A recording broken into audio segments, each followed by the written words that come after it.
So after the Car Boot Roadshow in Scotland, I thought it'd be good to ask some of you who watch the videos and some people who follow me on Instagram for some questions about the trip, talking about the boot sales in Scotland, talking about Scotland in general. So I thought today what we'll do is we'll answer some of your questions here live so you guys can get an idea of how the trip went for me and I can give you some of the answers you're asking for. Anyway, let's get cracking. So first things first, CB2U Clothing asked, did you meet the Loch Ness monster? So we didn't. Unfortunately, I would have been a multi-billionaire if I would have been able to capture that footage. But we did go to the Loch Ness Centre and we had a tour around that and learned lots about the Loch Ness and whether we believed it was real or fake. I'm in two minds. I believe there is more than what we do know, but I don't believe some of the footage and some of the photographs that have been captured are completely true. We were speaking to the people at the centre and they're actually going to be re-scanning the lake in the next couple of weeks, they were saying, with new technology. So whether they can discover anything more, who knows? But yeah, I'm very much on the fence with it. I'm more of the thing of, I don't believe there is such a thing. I believe it could have been mistaken as something else. But look, hey, there's got to be more out there than what we know. We had a question from Pepperbox Style who asked, not about Scotland, but do you concentrate all your selling on the eBay platform? I personally do. Now, I know there's lots at the moment around the whole cross-listing thing. Is it worth it? But the way I look at it, I think eBay is the best platform out there at the moment. So I'd rather put all my eggs into the eBay platform. And there is an argument where people will say, well, why don't you cross-list to all the other platforms as well? And you've got more hooks in the water as such. I believe that actually takes your focus away from eBay. I'd rather become a #1 expert in eBay than to worry about becoming an expert in all these other platforms. So yeah, to answer your question, all of my efforts do go into listing on eBay. Clear Out Continues asks, will you visit Leith, and I think that's Leith, L-E-I-T-H, Car Boot on Sunday before 12 or Salford on Saturday? They posted that question when we were about to fly home. So the answer to both of them questions are no. I know there's plenty of car boot sales in Scotland. Now, we went to one on Sunday, Errol, I think it's called, a roll, however you pronounce it. Anyway, I found that to be really good. It was huge. And I think if I would have had a bit more time to be there and I didn't have the restrictions of bringing stuff home, I could have definitely brought a lot more. So yeah, if you are traveling to Scotland, do some research on what car boot sales are there. Take in mind as well, the weather is not great.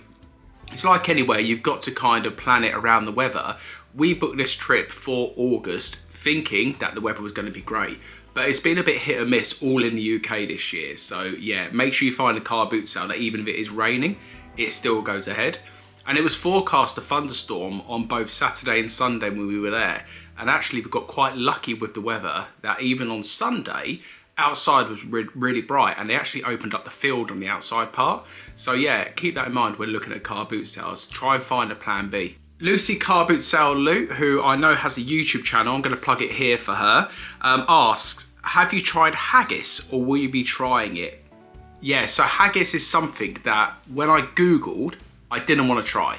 But when in Scotland, you've got to try these kind of things. Now, I've had black pudding before, I've had white pudding before. And the best way I would describe haggis is a bit like black pudding, maybe a little bit sweeter than black pudding. It wasn't too bad. Would I have it again? Would I go and order it here in England if it's available? Probably not. The other Scottish things we tried, Iron Brew. I've never had Iron Brew before, and that might blow some people's minds. That is such a nice drink, and it's really sweet. Probably couldn't have loads of them. I would probably go for the sugar-free one, to be honest, but that was reasonably nice. Shout out to Mark, picked me up lucky, who brought me my first ever Iron Brew, and also the deep fried Mars bar. Now, that is something where I've always thought if I was to go to Scotland, I definitely need to try. Tried it, wouldn't have it again personally. It wasn't great. I just prefer having a Mars bar without it being deep fried. But yeah, with regards to haggis, I did try it, and again, I wouldn't order it, but it wasn't too bad. Thrifty Georgie also has a YouTube channel, and I'll plug it up here. He's asked, favourite pickup? Very hard to say. I mean, there was some stuff I did leave behind because I didn't have the space to bring it home. I'd probably say the Berghaus jacket was quite nice. That was £5 and I might be able to get around £30.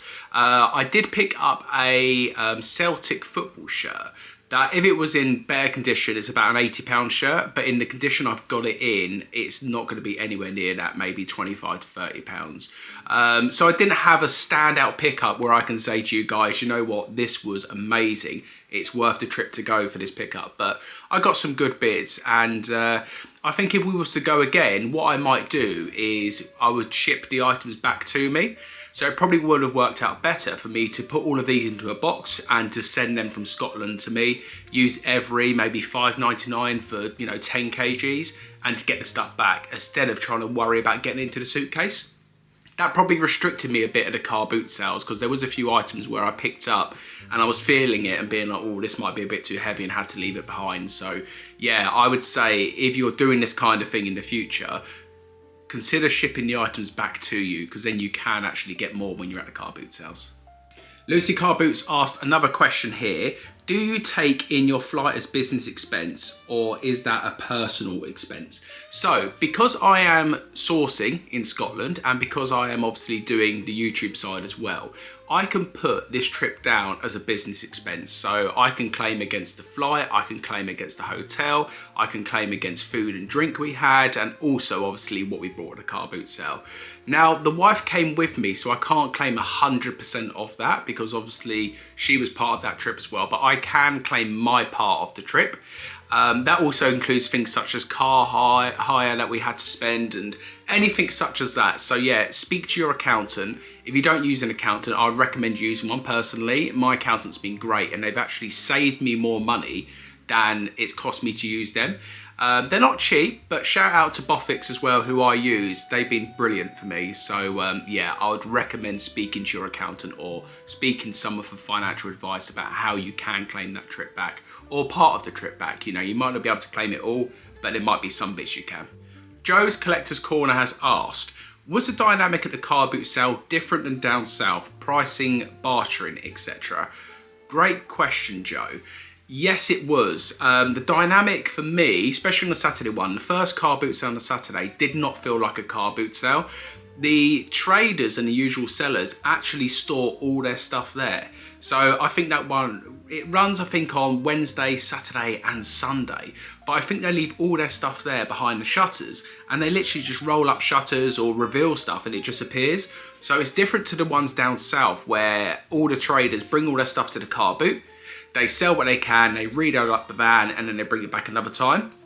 It's completely different. So when it comes to bartering, right, so this might be a little bit controversial, but I'm going to say how I feel it is.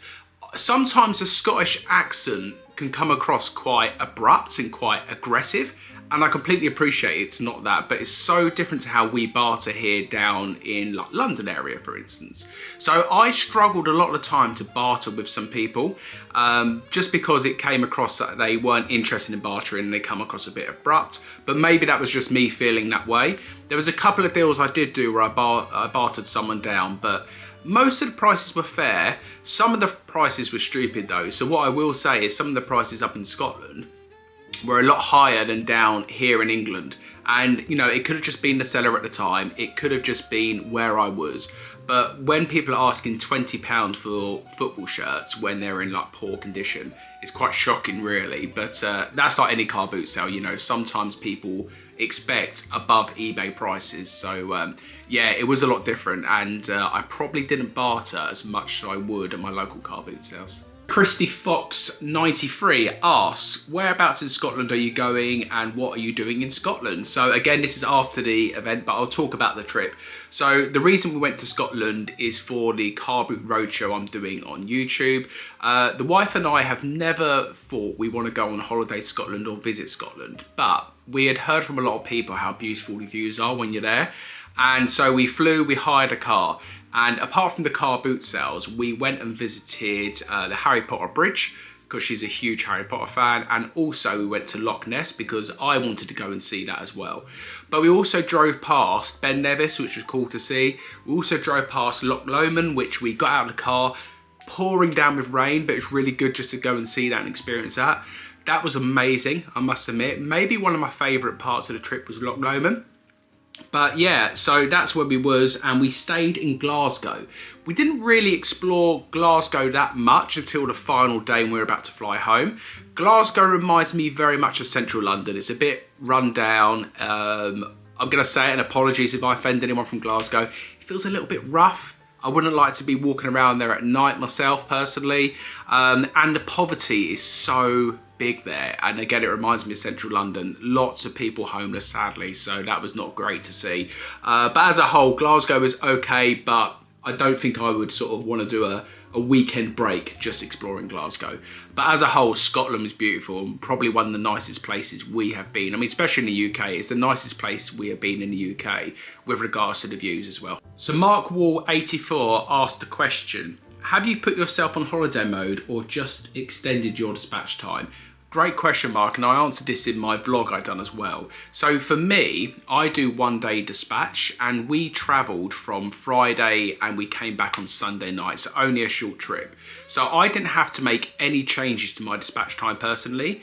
I do same day dispatch, so on Friday morning before we flew, I done all my orders and dropped all my parcels off. And then on Monday, I had to do all of my orders for over the weekend as I normally would. But what I would suggest doing, if you are going, say, from Friday through to Tuesday or Wednesday, I would recommend extend your dispatch time more than put yourself on holiday mode, because I think holiday mode actually kills your eBay store.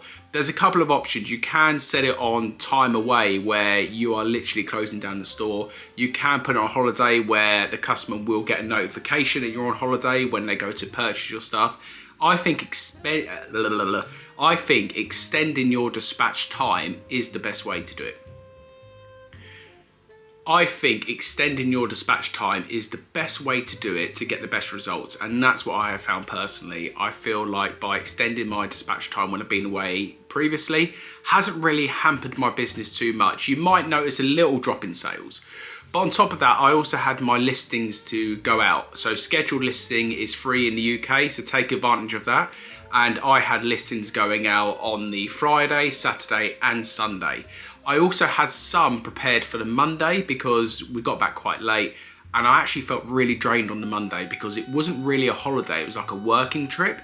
So on the Monday, I was glad I had some prepared because it was less work for me to do on Monday. Marvellous Man UK 1 has asked me to say purple burglar alarm in your best Scottish accent. Now, what do you think this channel is? Do you really think I'm going to attempt to say this? Okay, we're going to give it a go. Purple burglar alarm? That is terrible. I cannot do accents, but yeah. As you're a big supporter of the channel, I thought I'd do that for you. Hope you enjoyed that one, because I didn't. Simon Smith, and I'll link up his YouTube channel here, asked the question, would you consider doing the North Coast 500 trip? I want to do it on a motorbike. Yes, so me and Simon have spoke many times about doing something like this. I also would love to do the American one, where it's the big yard sale and it travels through, I can't remember what it's called now, but it's a huge yard sale in America. I've seen the likes of Cincinnati Picker and Lonnie Shed Flips do it. I would love to do that kind of thing. For the hunting, for the exploring, to hire a camper van and just travel and just, that for me is like a real dream, but it's logistics. So getting all of that stuff back is gonna probably cost you more than it's worth. So for instance, for me to fly out to America to do it all, it's gonna cost a bit of money anyway, but then to get all the stuff shipped back to me, all the profit's gone out of the items, so it wouldn't be worth you buying anything. So I would need to really think about a plan to get that stuff back to me in an affordable way. I haven't looked into it enough, but yeah, in the future, I would love to do some stuff in America. I hope to go to America soon and meet up with some people anyway there, like sort of Chris and Tech, etc. And to be able to go and explore America again. I mean, I love the country, I've been there many a times, but I'd like to go and do a bit more of a sourcing trip in the US. So yeah, watch this space. Tommy Trades, and again, I'll link his channel here. Is the air really that much fresher up there?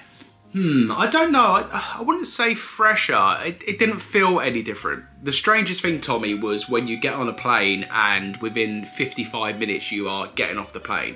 And when you go on holiday, you know, you're excited. You think we're going to land somewhere. The weather's going to be nice and hot. And we got off the plane, it's just like, oh, this just feels like England. and it is. There's no difference there. It probably was a bit cleaner because of where we are. I mean, I'm not too far from London, so the air's not great here. But I must admit, when we were out by Loch Lomond and by Loch Ness, the weather was beautiful and the air was nice, I must admit. So yeah, I didn't do too many tests, but I'm guessing it is a lot clearer in Scotland. Sully's Vintage has asked, was the money spent on the trip worth it for the finds you got? The answer to that is simply no. So this trip cost us quite a bit of money, and yes, we did get a little break from the trip, but it wasn't a relaxing holiday as such. On the Saturday, I drove 9 hours to give you an idea, and on the Sunday, it was a case of relaxing at the hotel. We went into Glasgow for a little bit, and then we flew home. And on the Friday, it was literally flights, a bit of food. We went out for food, and then we went to bed. So it wasn't like a proper holiday as such. Now, when it comes to, was it worth it financially? Absolutely not, because it probably cost us about £700 in total to do the whole trip. That's flights for 2 of us, that's the car hire, that's the petrol in the car, which I think we spent about £80 on petrol. That's the food and drinks, that's everything, and the boot sale buys. So yeah, all in all, it added up quite a bit. Would I have made more money by just going to my local car boot sales? Absolutely. Should I have probably invested that £800 in buying new stock instead of doing all of this roadshow stuff? Absolutely. But part of my journey is to build the YouTube channel side as well. And I want to document to you guys what it's all about. I wanted to see myself as well, because there's some car boot sales I've gone to on the roadshow, things such as Dirty Dunton, and there's one down in Brighton, where I think I would go to again. Scotland, I wouldn't race back to go to the car boot sales. They weren't that good. But all in all, I think we enjoyed the trip and it was quite nice to see. But yeah, to answer your question, no. And do I think the videos are gonna actually make enough money to pay me back for that trip? Not right now, but in the future, hopefully people will watch the replays, and if they subscribe to my channel, they'll be able to watch the journey. But for me, it's about putting the content out for you guys so you can get an idea. And I love doing the roadshow, but it has made me kind of consider how many more trips I do, because the expense is really adding up, and I really need to start putting my focus back more into eBay as well. Waters Clobber, Luke, and I'm going to go and plug Luke's Instagram here. Join us for Bowl Clobber on Instagram as well if you're interested into some reselling knowledge and chats. He's asked the question, how does it compare to Dirty Dunts? So I think we all know I've spoken a lot about Dirty Dunton. I tell you now, Dirty Dunton for me is the best car boot sale I've ever been to. So that shows where it is. The ones in Scotland, the Saturday one does not even come close. The Sunday one, I think it's got potential to be absolutely massive. And I think the size and space they have there with the normal traders, but also the space they have for the general public sellers, I think that could be big. But again, in comparison to Dunton, it does not compete at all with regards to size and also what I was finding on the ground. So yeah, Luke, Dirty Dunton is always, in my head, going to be number one. So there we are. I hope that was helpful for you guys. If you have any more questions about the trip, please drop them below. I promise you I will answer every single question that is put in the comment section about the trip. More than happy to answer, more than happy to give advice, more than happy to give you more details about the car boots, etc. Whatever you need, drop a comment below. Please like the video, and if you're not subscribed to the channel, please do so, because like we all say, it really helps out. I'll see you in the next one.